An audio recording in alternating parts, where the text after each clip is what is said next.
प्रीति एक पढ़ी लिखी लड़की है जिसकी एक अच्छे घर में शादी हुई है। प्रीति का पति राहुल एक मल्टीनेशनल कंपनी का मैनेजर है जो आधे महीने विदेश में ही रहता और छोड़ जाता है अपने मम्मी पापा को प्रीति के भरोसे, जिसे इस देश को सुधारने की चुल ने परेशान कर रखा है। मम्मी पापा, कल एक डॉग वैक्सीनेशन का शिविर है तो मैं वहीं पूरा दिन रहूंगी। आप मेरे लिए खाना मत बनवाना।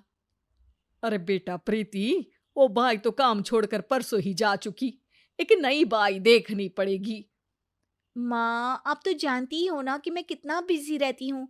अगर कल मैं नहीं गई तो कुत्ते एडॉप्ट ही नहीं हो पाएंगे। देखिए, हम इंसान तो बोलकर अपनी तकलीफों को बता सकते हैं, लेकिन वो बेचारे, उन्हें हमारी ज्यादा जरूरत है मम्मी। अरे बोल के भी हम क्या हासिल कर पा रहे हैं। अब ठीक है बेटा, तू जा, मैं खाना बना लूंगी। ऐसा पहली बार नहीं हो रहा था। देश भर में जितने एनजीओज हैं, चाहे वो स्टूडेंट्स के अधिकार के लिए हो या गरीबों में खाना बांटने का काम हो, प्रीति सबसे जुड़ी हुई थी। रोज कहीं बाहर ही रहती थी, एक शिविर में नहीं तो दूसरे में, और छोड़ जाती थी अपने सास ससुर को उनके खुद के भरोसे। और जब कोई उसे कहे, अरे प्रीति, कभी तेरी सास का हाथ भी बटा दिया कर, तो उसका एक ही जवाब रहता था, देखो, हम लोगों को तो सब कुछ घर बैठे मिल जाता है। अगर आज मैं इस शिविर में नहीं गई तो पता नहीं कितने लोग सड़क पर आ जाएंगे। प्रीति को समझाना संभव ही नहीं था, और ये बात उसके सास ससुर भी मान चुके थे। इसलिए सुबह सुबह सास ही किचन में खाना बनाने जाती है और देखती है कि घर में सब्जियां खत्म है। अरे प्रीति बेटा, सुन तो जरा। क्या हुआ मम्मी? मुझे बहुत लेट हो रहा है, और आप तो जानते हो ना कि अगर मैं इस शिविर में नहीं गई तो। हाँ हाँ, कुत्ते अडॉप्ट ही नहीं हो पाएंगे, सब जानती हूँ। अरे पर घर में सब्जियां खत्म हो गई है। अरे जब तू वापस लौटे ना तब लेकर आना, ठीक है बेटा।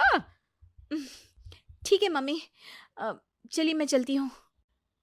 और हर बार की तरह प्रीति अपनी पार्टीज और आफ्टर पार्टीज में इतनी बिजी रह गई कि सामान लाना ही भूल गई। बात केवल सब्जियों की नहीं थी, लेकिन प्रीति हर रोज किसी नए शिविर में निकल जाती थी, अपने सास ससुर को अकेला छोड़कर। एक हफ्ते बाद प्रीति के ससुर जी के हाथ में दर्द होने लगा। अरे बेटा प्रीति, पापा जी के हाथ में बहुत दर्द हो रहा है। आज इनको डॉक्टर के पास लेकर जाना पड़ेगा। "अम, ठीक है माँ, आप हो आओ, मैं बाहर ही खा लूंगी। अरे बेटा, मैं कैसे ले जाऊं?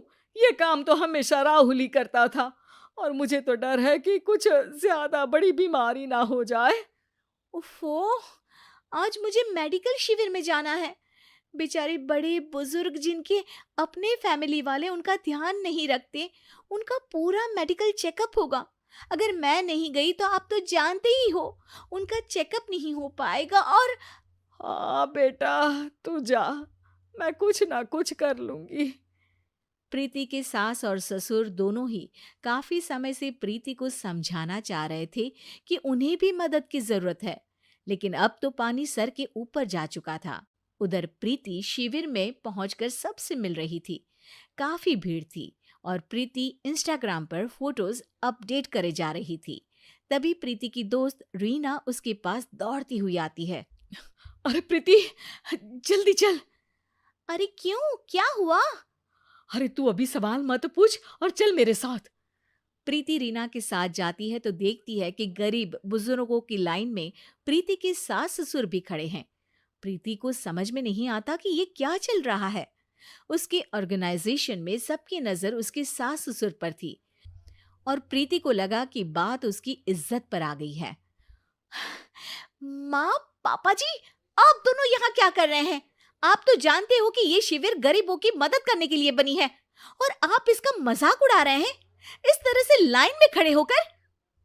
अरे बेटा, हम भले ही गरीब ना हो, पर जरूरतमंद तो है ही। हमारा भी कोई ध्यान रखने वाला नहीं है।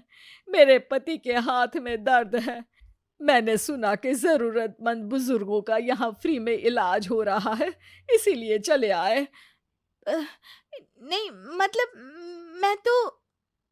प्रीति को समझ में आ गया था कि समाज को संभालने से पहले उसे अपना घर संभालना चाहिए, और वो सर झुकाकर अपने सास ससुर से माफी मांगती है।